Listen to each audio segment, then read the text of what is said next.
Ashoka is holding her shoulders safe while she is holding back so as to avoid holding him. They get up feeling awkward. Ashoka asks Kaurvaki where she is headed to. She says Patliputra. He offers to drop her till the personally by boat.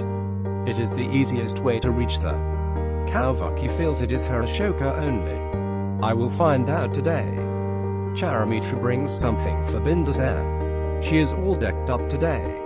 He is surprised to see her there. She says, I am your wife. Don't I have a right to look after you? He nods. She gives him the glass but makes sure his hand touches her. He loves it. She asks him about her. What do you think about me? He smiles. You are my first wife, the mother of my eldest son. You'll be beautiful, no doubt. She asks him if she only looks good or very good. He keeps the glass down and walks out of the room while she continues talking. She is unaware and asks him to tie the thread of her blouse. She is hurt to realize that he has left the room. Dharma shoves her hairs behind. Drops of water fall on Bindu's face as he enters in the room just then. He is mesmerized by her beauty. He touches her hand. Romantic music plays as she rests her head on his chest. You hear? He replies that he didn't wish or had strength to stay away from her anymore after all these years. She turns to look at him. He caresses her face sweetly. He makes her wear that ring. She smiles at him, recalling how he gave it to her earlier. He says, after getting you again, I feel like going away from the world, where there will be no one except the two of us. She replies that she does not feel that way as her world is here. They share a hug. Chakravartin looks at him from outside. She looks upset and jealous. Ashoka and Kaurvaki are in the boat. They are quiet but keep peeking at one another. She thinks if he isn't the one, then why she feels that ways. Why am I pulled toward him? Hey Shiv Shambhu, I haven't asked for anything in these 10 years from you except Ashoka. If it is Ashoka, then give me some signal. She catches a glimpse of the necklace around his neck and then it comes out free because of the wind. She smiles and says Ashoka. Ashoka gets conscious. She looks away though. He compliments nature. She thinks he is worried about nature. He cannot see that his Kaurvaki is right before his eyes. I felt that is my Ashoka. It didn't lie. Didn't he feel his love around him? When I sensed his presence, then did he not feel it? Did he forget me or our love in these years?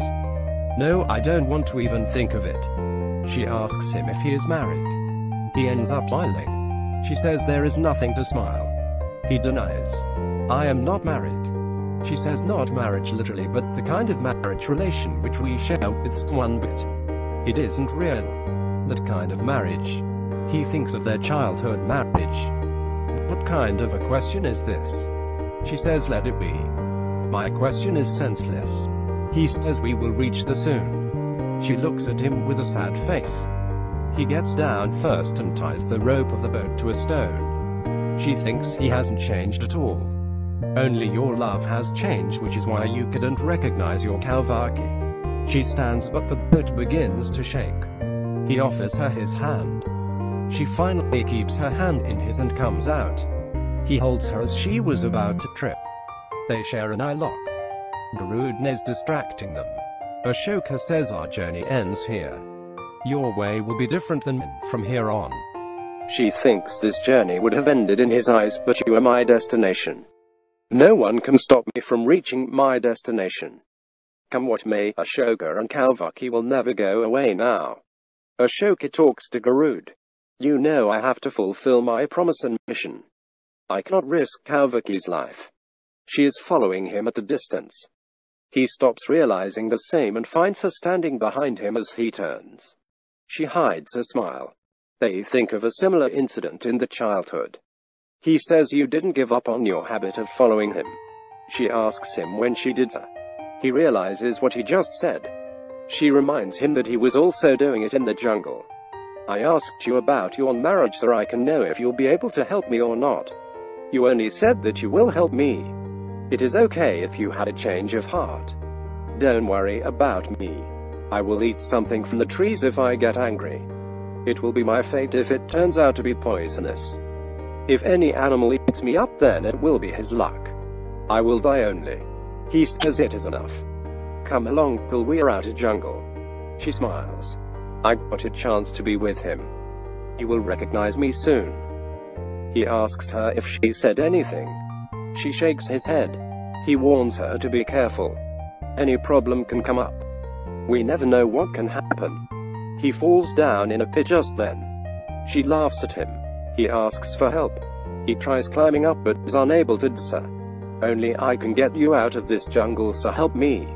She makes him say it like a request. He complies. She extends her hand to pull him out but ends up falling on him only. They share an eye lock. Garud neighs. Ashoka and Kaurvaki think he had to come now only. He asks Garud to help them. They climb up using the rope attached to his neck.